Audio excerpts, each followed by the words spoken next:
Fueron 436 puntos lo que le dieron la victoria a Austria en Eurovisión 2025, a través de una coreografía y una puesta en escena también que tenía sabor español, con Borja Rueda y Sergio Jaén encargados del show.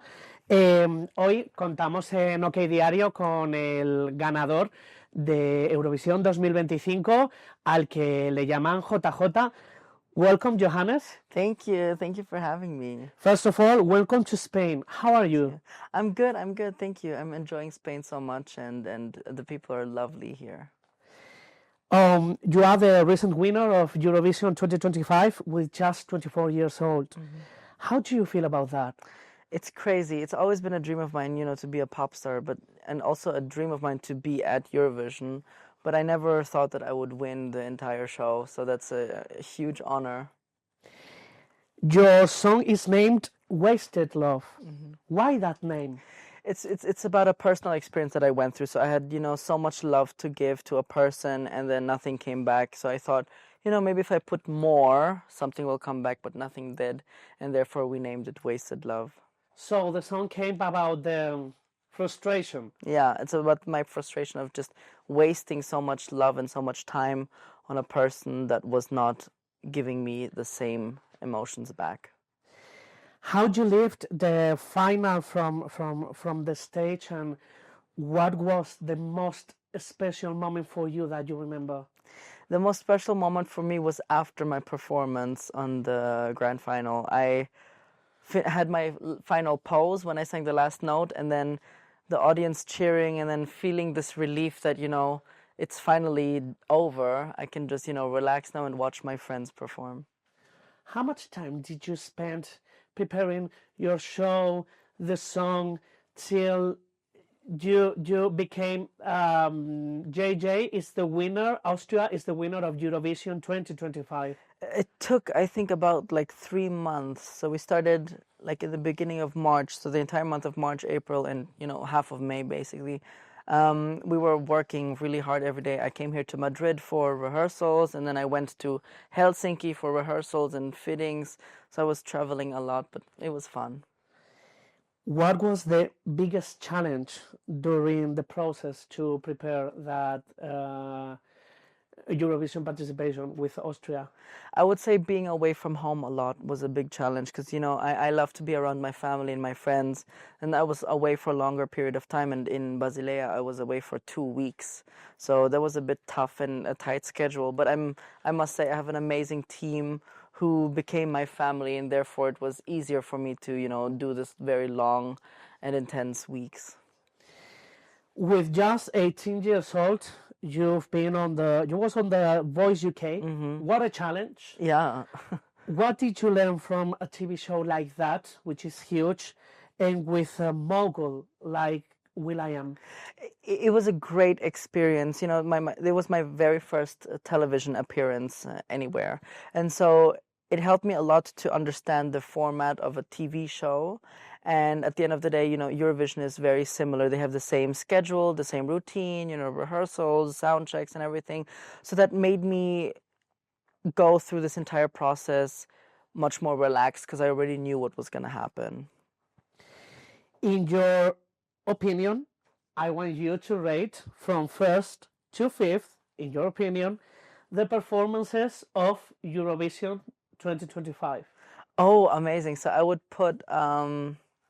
I will exclude myself from this. So I would put number 1, Sissel from Denmark, because Hallucination, I love the Europop song so much.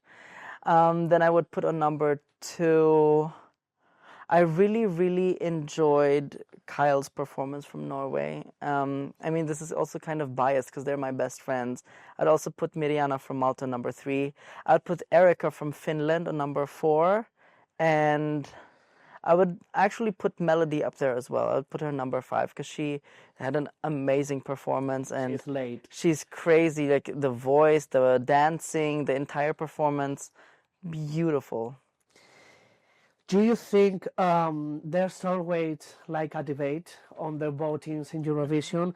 Do you think that politics play a game during that votings, that the people things first on the politics than the real talent that they're watching across TV.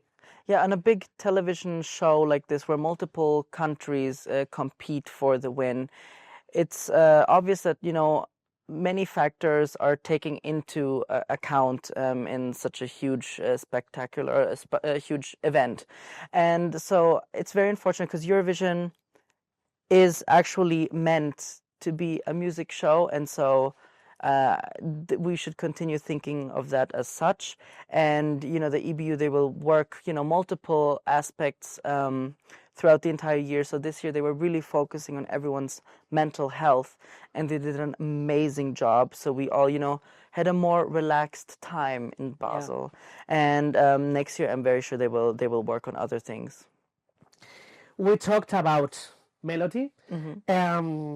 What's your thoughts about Spain's performance versus the votes that we received on the final voting?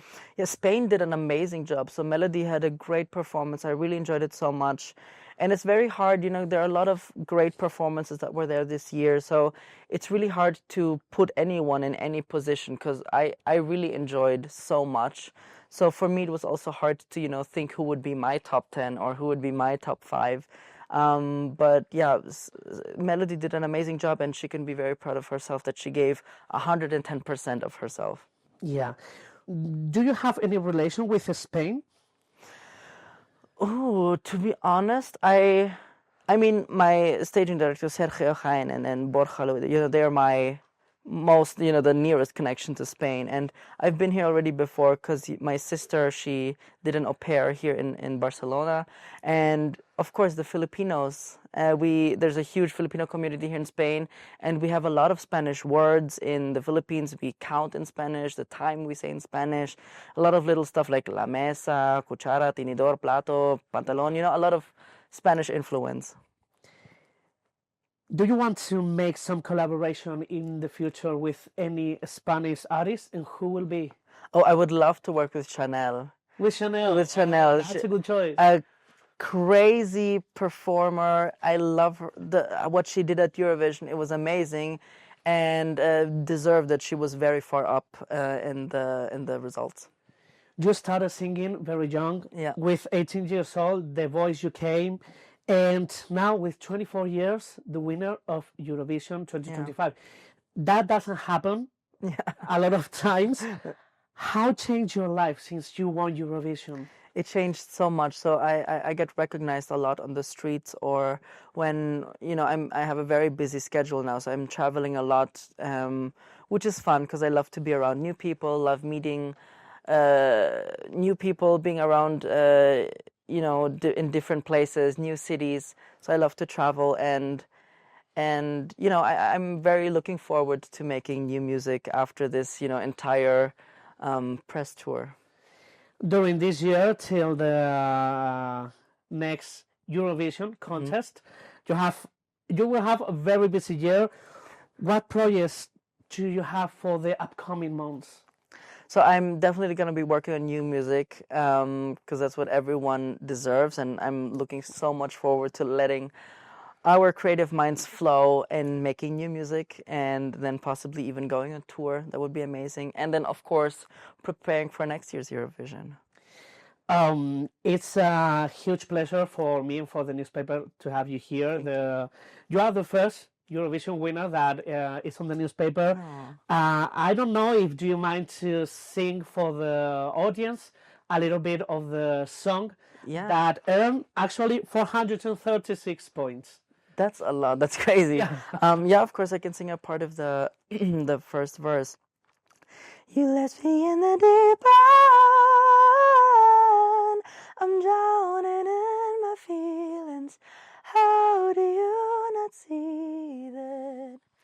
Yeah. Wow, that's amazing. Huge voice. Thank you. Thank you so much for coming to OKDIARIO, and hope to see you soon, and we deserve you all the success in the world. Oh, thank you so much, and thank you for having me here today. Thank you.